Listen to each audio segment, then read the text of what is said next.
Hello and welcome to Transformers the Show, G1 Unboxing Part 3. So for those of you who follow the channel, you will be aware, of course, that I have been gifted some original G1 Transformers in the past that have come from, I suppose, a kind of a house clearance, somebody clearing out their father's house and finding their younger brother's old toys, which they didn't want, and so they've been gifted to me.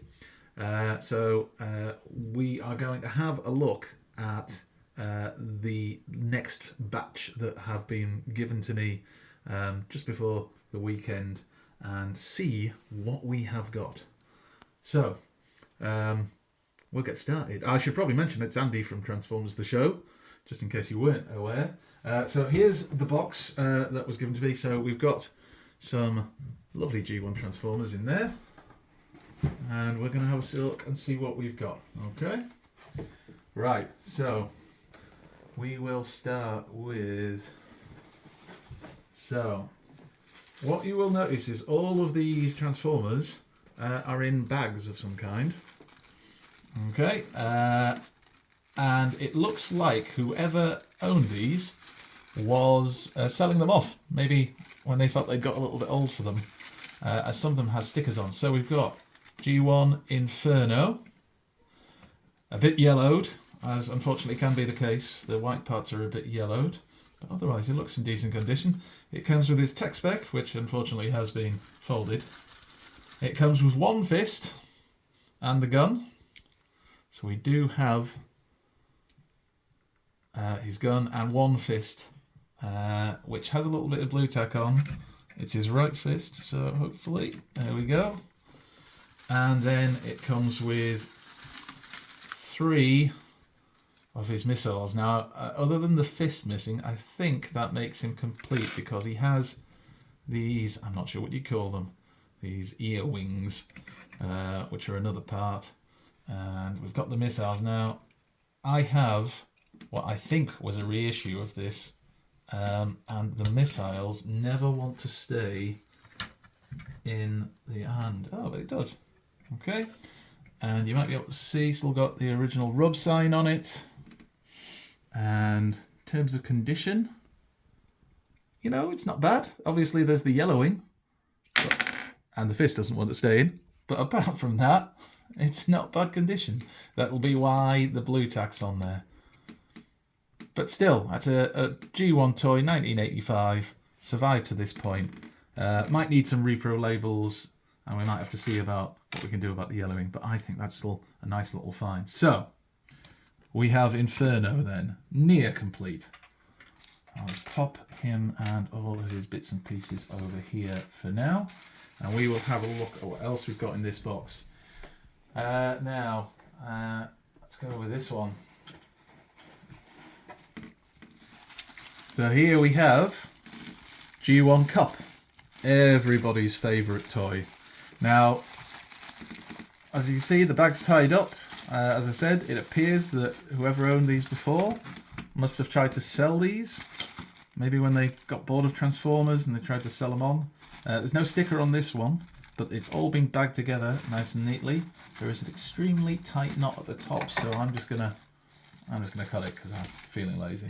And let's see what condition Cup is in. So he comes in his vehicle mode.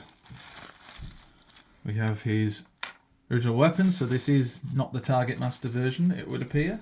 It is the original 86 movie version, and again comes with its tech spec that's been folded in half. And still got the rub sign. It looks in okay nick. I mean, those of you who know this toy know that, well, I mean, I know some people love it, but let's be completely honest, it's not the best. It's not the best toy.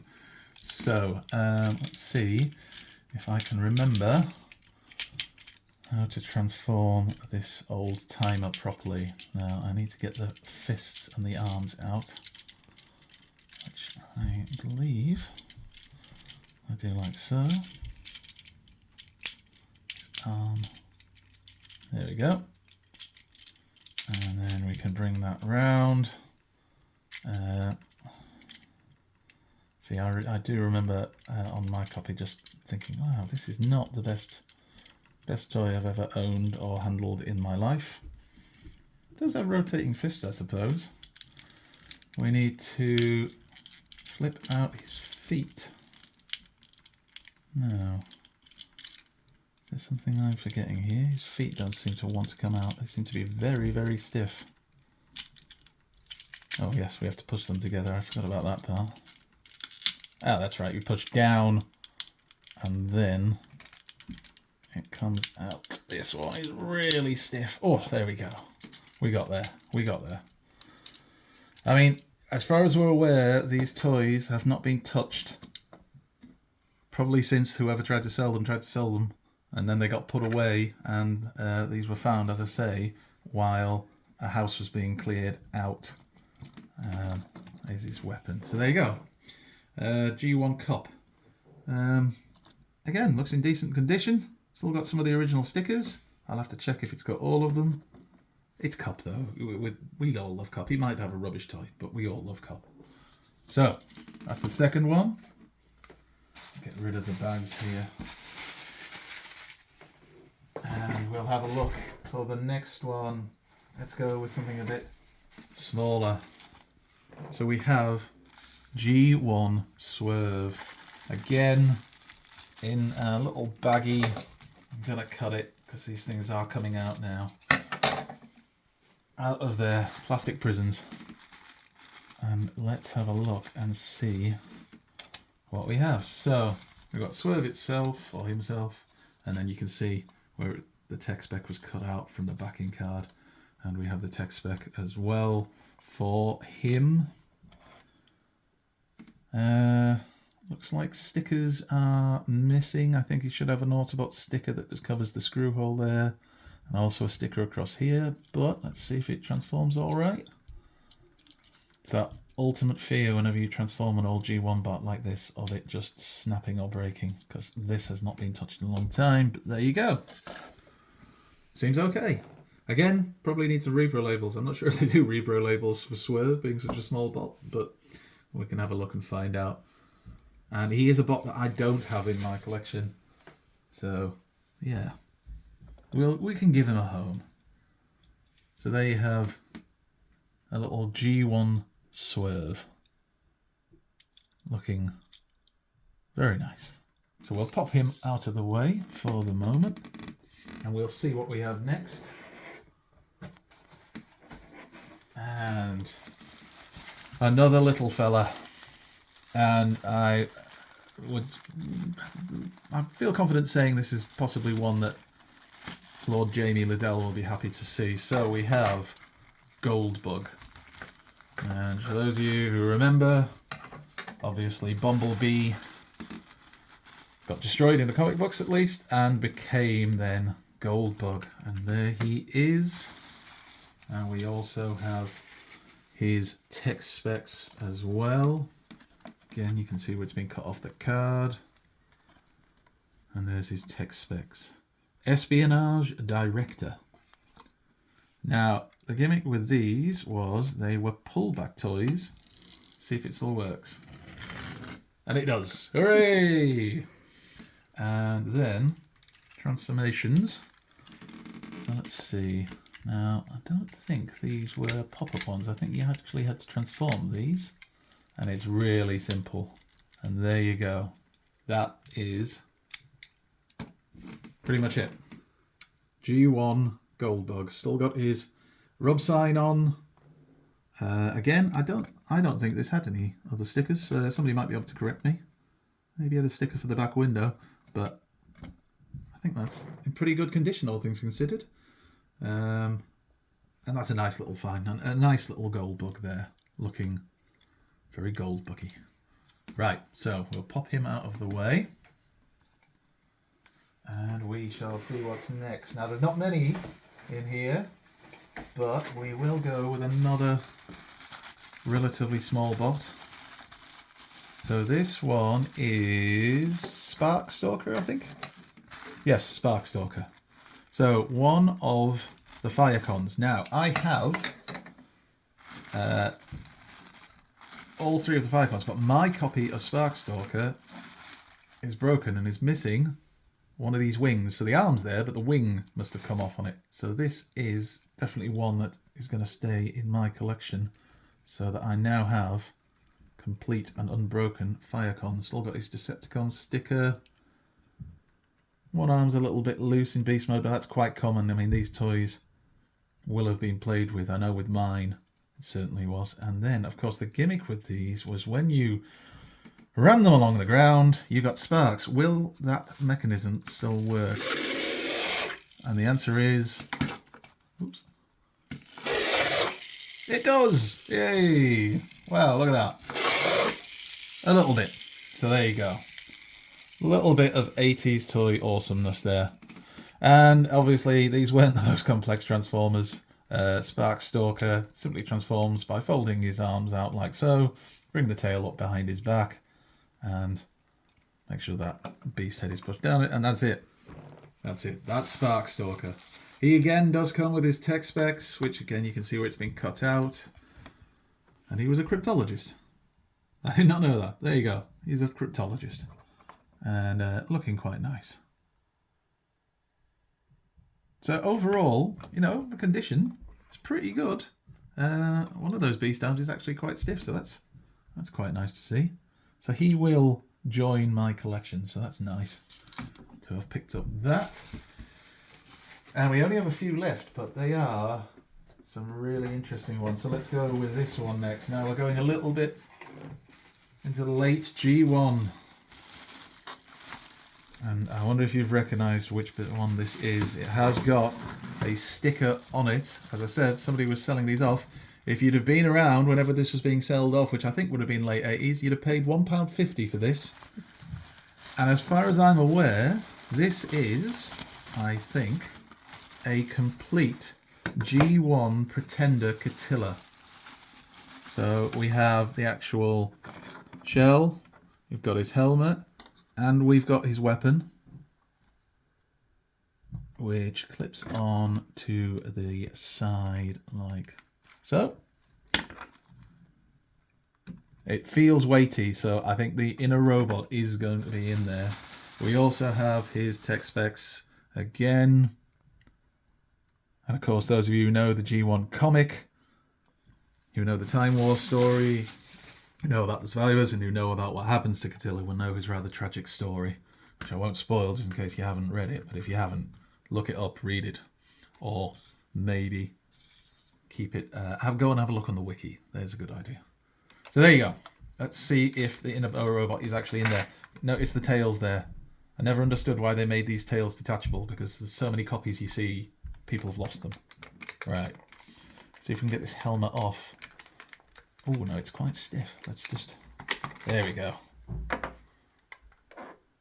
And a lot of people say this looks like it was based off of Battle Cat. You could definitely see the Battle Cat influence. Let's check inside. And there we have Cilla's robot.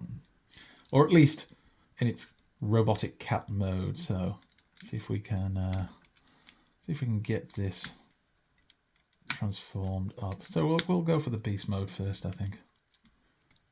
If we can. Move the arms out of the way. Front legs, I should say. Back legs. His paws. And there's his tail. And that's basically it. That's Cilla's robotic cat mode. You can again take the weapon from the shell. You can connect it to the top like so. And then of course we can transform it into robot mode. So we'll go this way around. Remove that tail so it's not positioned in a rather awkward place. I'll bring out these fists. If we can. Sometimes hard to get a hold of the little catch. Oh, there we go. And then bring that cat head down, and there we have Cilla. I think probably missing stickers. I'd have to check but you can see where it looks like some stickers have come off on the legs, but still pretty good nick. And the gun can again be used even in this mode, because you can just about attach it so he has an arm cannon, and as Emgo would say, he can pew pew bang bang. Okay, and there you go. We can then recombine his shell. You know, we've talked on the show many times about how we want these pretenders back, how awesome they are, and we'd love some modern versions of these pretenders, and they're just fun. You got two toys. Yes, they probably seemed a bit rubbish at the time because the transformations are so simple, so the inner bots aren't necessarily the best. But actually, when you think about the fun element of it, of just playing, you essentially got two toys for the price of one. So there we have the G1 Pretender Beast Cilla. Right, we will continue. I'm just going to move these back a little bit so we've got some more space. And we have 3 more to go. And here is Hardhead, which if you'd bought it, I'm guessing late 80s, early 90s, would have cost you £3.50. And he appears to be complete. So we have the tank itself. We have both his rifles and his headmaster, and his headmaster has the often missing flap there that covers the face when he's transformed and forms the forehead of the robot. So it's Duros is his headmaster, and we again have the tech specs again cut out, this time not folded, which is good. So we'll start off with the tank mode. So Duros, obviously we know he's got both arms, which is good because again sometimes they're broken off. We know that the weapons can be stored, so there's places to put them so that you can arm up Hardhead's tank mode to the teeth, which would be right for Hardhead, being the kind of bot he is, loves battle. And now let's see if we can get him into his robot mode. So take the tank treads at the back and they fold down. This whole assembly at the top will come forward and clip in. As you can see, it's not the most complicated transformation. If you're ever doing a 10 bots, 10 shots, something like this, nice and easy. Bring up the fists, bring that tank cockpit down onto the back. We need to bring out his feet, which, that's right, you can push on there, push on there. You can also just adjust the legs so they're a little bit more sturdy there. And bring the tank cannon up, and then transform his headmaster, and lovely, didn't break it. If we push this in, we should get his tech spec readout, and there you go. And that was the gimmick. Speed, strength and intelligence. So he's strong, but not the fastest and not the smartest. But we all love Hardhead. A very tall G1 toy as well. Just the size of him. And he's still got his rub sign, which you can see is working. And he's still got, looks like he's got his stickers. So, another fantastic bot. I do have a complete G1 Hardhead already. I think I'll probably compare the two and see which one's in the nicer condition. Maybe have one in its bot mode and one in its tank mode. Become one of those collectors. Right, 2 more to go. So, the next one, and this is probably one I'm really excited about. So, this would have cost you the princely sum of £2.50 when it was being sold. And you've probably already spotted that this is the G1 Target Master Trigger Happy. Now, I have a Trigger Happy that I got many years ago. It's just the robot. It's not in the best condition. It has broken clips. So my question here is, what condition is this one in? We've got the tech spec again. Have gun, have fun. We've got him in his jet mode. Very careful. Now, straight away, it's got a slightly loose leg, but not nightmarish. You see that a lot with these. The big question is the clips. So these cannons here, which look awesome, have clips that are often broken. So when we transform this, Oh, better get his landing gear out. When we transform this, we will see if it is broken. And the last thing from inside the bag is his Target Master partner. So this is Blowpipe.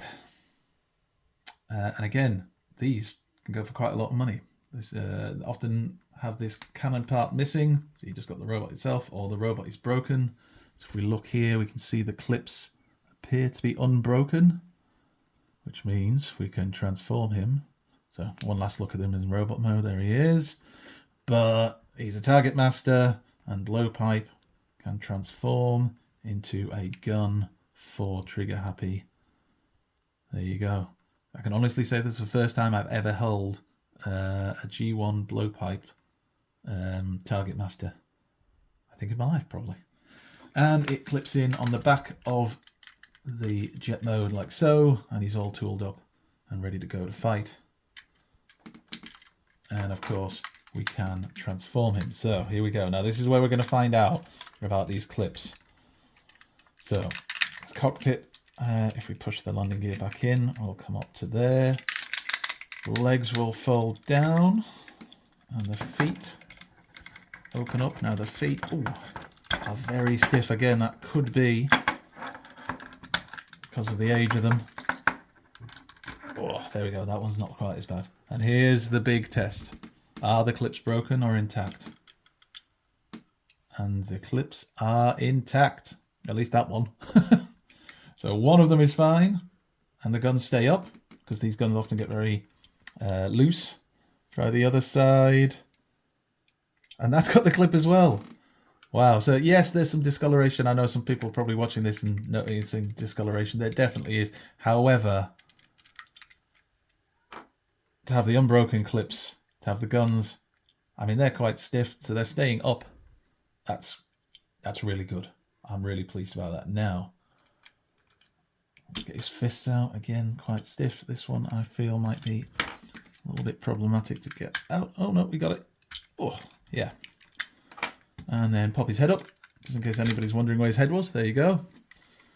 And pop Blowpipe into Trigger Happy's hand. And there you have a complete G1 Trigger Happy, unbroken. And I'm really chuffed about that one. That one is, yeah, that's great. In miles better condition than the copy that I have currently standing in my display shelf. So, yeah, absolutely chuffed. I think it is missing a few stickers, but again, get on to Repro Labels and see if we can get some stickers for it, just to complete it and make it look nice. But that one, I'm very excited about. I really am pleased, as you can probably tell. Right, we've only got one more to go. So, last one. Some might say this is the most exciting one for some people. I'm certainly very excited about it. It is, of course, a G1 Snell. Now, based on the other toys that I've been gifted in this little collection, I'm guessing this is an original 1985 Snell rather than the reissue. Because that's what all the other bots seem to have been. It doesn't seem to be that there's been any of the reissue ones. So, we will undo the top of this. I wonder if there's a sticker on it. Oh, I don't see one straight away. No, so I'm not sure how much the person was selling this one for, but judging by the other prices, it probably wasn't very much. And let's get him out. Snell is another one. He's my favourite Dinobot by far, but he's another toy that is prone to, amongst other things, being a little bit loose. Okay, there we go. So I'm going to get it all out first. So there's Snell himself. He has got a bit of a loose front leg, but you can maneuver it. His back legs are staying in place, and the clips that are here, about here on each leg, they usually break. So you often see that on copies, and it doesn't seem to be broken. Doesn't seem to be. Comes with the tech spec again. Comes with his sword. Again, appears to be complete from what I can see in the bag. Rifle. And I'll double check whether these are actually the ones that go with Snell, but I think they are. Missile launcher, the often forgotten missile launcher, and two of the missiles. Now, I'm not particularly bothered for the missile launcher. I know it's part of the toy and it came with it, but I never was that bothered about the missile launchers. The gun and the sword are definitely good to see. And there you have, yeah. So, still chromed, a little bit faded, but still there. Still got his rub sign. Yeah. Looks really good. I'm quite nervous about transforming this one. I'm not going to lie, just because I've seen G1 Snells that have been broken. But I'm gonna give it a go. I think I'm gonna give it a go. Here we go. Let's try it. So pray for me. Front legs come out and just tab in at the sides. We need to split then the dinosaur head, the Stegosaurus head. Now we need to get the legs.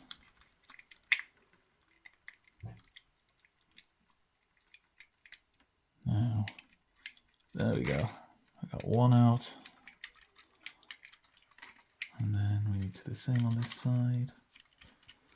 And we've got two out. It definitely feels quite loose. So that's the first thing I'd say. Let's check. Oh, look. Unbroken clips on the arms. That's good. And the same on that side. And then... oh, split the Stegosaurus tail. My dog Keegan coming to join us. Hello, Keegan. And we bring that down behind the head. So it's definitely missing a few stickers, but otherwise it seems to be okay. It's a little bit loose again. That's fairly typical for these toys. His Diaclone Rider cockpit, which is a holdover from the original toys, does seem to be either very stiff or sealed shut, so I'm not going to try and force that just in case. But it comes with his gun. I'm going to try and see if we can get this in his hand. And he comes with his sword, of course. So we'll see if we can get this in there as well. And there we have G1 Snell. The missile launchers can tab into the shoulders, or missile launcher. I always think it looks a bit weird just to have one of them, so I'll probably leave that off. But still, I can easily put an Autobot sticker onto his chest piece. I have some of those myself. But generally speaking, that is a nicest example of Snell. And I've got another one. I have got one upstairs, similar condition. So I'll compare and contrast them. Might do a bit of swapping around parts. And then I can have one in Dinobot mode and one in robot mode. And that is everything from this time. Now, one final thing to say. As I mentioned while we were doing this, there were price tags on some of these baggies. And it's obvious that whoever had this collection must have tried to sell off some of their toys. Maybe they grew out of them, I don't know. Judging by the prices, they must have tried to sell them off quite a while ago. So it's possible that some of the other toys we might have expected to see may have actually been sold off. So things like Jetfire and Scorponok that we know we saw from the tech specs may have been sold off and we might not see them. But we still don't know. It's possible. It's possible we may still get some more. To bag the tech specs with the ones they were selling. Yeah. Right. Okay. That's it. So that's all of it. So thank you for joining us. If you've watched this, please like and subscribe to Transformers the Show. Feel free to share the video as well. Please leave any comments if you've got any of these bots, if there's anything you've noticed about them yourself. If you remember having them when you were a kid, then leave a comment below. It's always nice to have that interaction with you guys when you're watching. Yeah, that's about it. So I hope you're all well. And it's goodbye from Andy from Transformers the Show, and a big thank you to my camera person, Claire, who's been helping me out here. See you next time.